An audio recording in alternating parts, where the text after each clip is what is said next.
Hello everyone, welcome to my channel Satvik Bhojan, जिसमें हम आज आपके लिए चटपटी व मसालेदार भिंडी मसाला की रेसिपी लेकर आए हैं। इसके इंग्रेडिएंट्स में हम लेंगे 250 ग्राम भिंडी। भिंडी को हम साफ़ करके अच्छे से टावल से पूछ के रख लेंगे। इसके लिए हमने छोटी छोटी भिंडियाँ ली हैं। फिर लेंगे हम 3 टमाटर, 3 हरी मिर्च, 1 अदरक का टुकड़ा। और मसाले में हम लेंगे जीरा, अजवाइन, हल्दी, लाल मिर्च, कश्मीरी मिर्च, कसूरी मेथी, धनिया पाउडर, लाल मिर्च, नमक, सफ़ेद काला नमक, गरम मसाला, 1 कटोरी में दही, हींग और सरसों का तेल। और गार्निश करने के लिए हम लेंगे हरा धनिया। अब हम भिंडी को इस तरह से काटेंगे। सबसे पहले हम टॉप से काटेंगे, फिर टेल से काटेंगे। उसके बाद हम भिंडी को इस तरह बीच से कट लगा देंगे। इस तरीके से हम अपनी सारी भिंडियों को इस तरीके से आराम से कट करके रख लेंगे। इसके बाद हमारे पास जो टमाटर, हरी मिर्च और अदरक का टुकड़ा है, इसे हम रफली चॉप करके मिक्सी में ग्राइंड करने के लिए तैयार कर लेंगे। और जो हमारे पास हरा धनिया है, इसे भी हम फाइनली चॉप करके रख लेंगे। अब आप देखेंगे कि हमने भिंडियों को प्रॉपर तरीके से कट करके तैयार कर लिया है। अब हम टमाटर, हरी मिर्च और अदरक का मिक्सी में पीस के तैयार करेंगे। और हरे धनिए को भी हमने रफली चॉप कर लिया है। अब आप देखेंगे कि हमारे टमाटर की जो प्योरी है वो भी तैयार हो चुकी है। अब हम गैस पर एक कढ़ाई रखेंगे। आप चाहें तो इसके लिए सिल्वर या एल्युमिनियम की कढ़ाई भी यूज़ कर सकते हैं। अब हम इसमें सरसों का तेल डालेंगे। हम इसके लिए 2 चम्मच सरसों का तेल डालेंगे। आप चाहें तो इसके लिए रिफ़ाइंड ऑयल या फिर आप जो भी तेल खाना पसंद करते हैं वो आप यूज़ कर सकते हैं। अब आप देखेंगे कि हमारा सरसों का तेल अच्छे से गर्म हो चुका है और इसमें से धुआं भी निकलने लग गया है। अब हम भिंडी को कढ़ाई में डाल देंगे। हम इन्हें धीरे धीरे आराम से एक एक करके कढ़ाई में छोड़ते जाएंगे। इस तरह से हम अपनी सारी भिंडियों को कढ़ाई में डाल देंगे। और इसके बाद में हम थोड़ा सा नमक डालेंगे। नमक डालने से हमारी भिंडी जो है वो अच्छी तरीके से गल जाएंगी। इसके बाद हम इसे अच्छे से चलाएंगे। चलाते समय हम ध्यान रखेंगे कि जो हमारा नमक है वो भिंडियों में प्रॉपर तरीके से कोट हो जाए। और फिर हम गैस का फ्लेम बिल्कुल लो कर देंगे और इसे हम 2-3 मिनट तक ढक के पकाएंगे। अब आप देखेंगे कि हमारी भिंडी प्रॉपर तरीके से भुन चुकी है और इसका रंग भी देखने में बहुत सुंदर लग रहा है। अब हम इसे एक प्लेट में निकाल लेंगे। अब हमारी कढ़ाई में जो तेल बचा हुआ है, इसी तेल में हम 1 स्पून जीरा डालेंगे। जीरे को हम अच्छे से चटकने देंगे। इसके बाद में हम इसमें 1 चम्मच अजवाइन डालेंगे।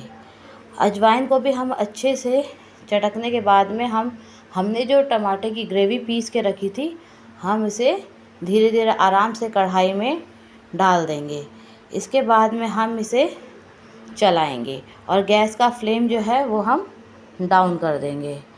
इसके बाद में हम इसमें 1 चम्मच हल्दी डालेंगे। हल्दी डालने के बाद में हम इसमें 1 चम्मच रेड चिली पाउडर डालेंगे। फिर हम इसमें 1 चम्मच वाइट नमक डालेंगे। सफ़ेद नमक डालने के बाद में फिर हम इसमें 1/2 स्पून ब्लैक सॉल्ट डालेंगे। फिर उसके बाद में हम इसमें 1 स्पून धनिया पाउडर डालेंगे।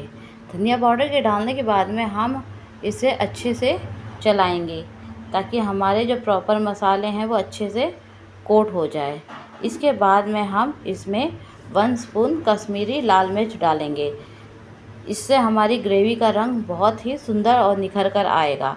इसके बाद हम फिर इसे अच्छे से प्रॉपर तरीके से चला देंगे। अब आप देखेंगे कि हमारी ग्रेवी जो है वो बहुत अच्छी तरीके से भुन चुकी है और इसमें से ऑयल भी रिलीज़ होने लग गया है और यह देखने में भी बहुत ही ज़्यादा अच्छी और डिलीशियस लग रही है। अब हम इस स्टेज पे गैस को लो फ्लेम कर देंगे और दूसरी तरफ हम तवे पर कसूरी मेथी को प्रॉपर तरीके से रोस्ट कर लेंगे। कसूरी मेथी से हमारी सब्ज़ी में बहुत अच्छी खुशबू आएगी। अब आप देखेंगे हमारी ग्रेवी जो है वो प्रॉपर तरीके से बन चुकी है और इसमें बहुत अच्छी तरीके से उबाल भी आ रहा है। अब इस स्टेज में हम अपनी गैस का लो डाउन कर देंगे क्योंकि अब हम इसमें दही डालेंगे। दही डालते वक्त या फिर तो हम अपनी गैस का फ्लेम लो कर सकते हैं या फिर हम बंद भी कर सकते हैं, ताकि जो हमारा दही है वो फटे ना। अब हम इसमें दही को धीरे धीरे करके डाल देंगे। दही डालते समय आप इस बात का ध्यान रखेंगे कि दही फटे ना। इसके लिए आप कंटिन्यूसली दही को तब तक चलाते रहेंगे जब तक कि हमारी ग्रेवी में से बबल्स आने स्टार्ट ना हो जाएं। जब हमारी ग्रेवी से बबल्स आना स्टार्ट हो जाएं, इसके बाद में आप इसे चलाना बंद कर सकते हैं। अब आप देखेंगे हमारी ग्रेवी बिल्कुल तैयार है और हम इसमें जो भिंडी है वो इसमें डाल देंगे और इसे डालने के बाद में हम इसे अच्छे से प्रॉपर तरीके से चलाएं, ताकि जो हमारी जो भिंडी है वह मसाले में प्रॉपर तरीके से कोट हो जाए। आप देखेंगे कि हमारी भिंडी मसाला जो है वो बिल्कुल बनकर तैयार है और यह देखने में भी बहुत ही ज़्यादा लजीज लग रही है। अब हम इस स्टेज पर इसमें 1 पिंच हींग डालेंगे और हींग डालने के बाद में हम इसे अच्छे से चलाएंगे, ताकि हमारी जो भिंडी मसाला है वो बहुत अच्छे से मिक्स हो जाए। इसके बाद में हम इसमें 1 स्पून गरम मसाला डालेंगे। गरम मसाले के बाद में हमने जो कसूरी मेथी रोस्ट करके रखी थी वो मेथी हम इसमें स्प्रिंकल कर देंगे। आप देखेंगे कि यह देखने में बहुत ही ज़्यादा अच्छी लग रही है। इसके बाद में जो हमने हरा धनिया फाइनली चॉप करके तैयार किया था, हम उसे भी सब्जी में डाल देंगे और इसके बाद में हम इसे अच्छे से मिक्स करेंगे। ये देखने में जितनी स्वादिष्ट लग रही है उतनी ही खाने में भी टेस्टी होगी। अब ये सर्व करने के लिए बिल्कुल रेडी है। आप इसे चपाती, नान, पराठा, लच्छा पराठा किसी के साथ भी इंजॉय कर सकते हैं। सो enjoy with your family. Thank you for watching my video.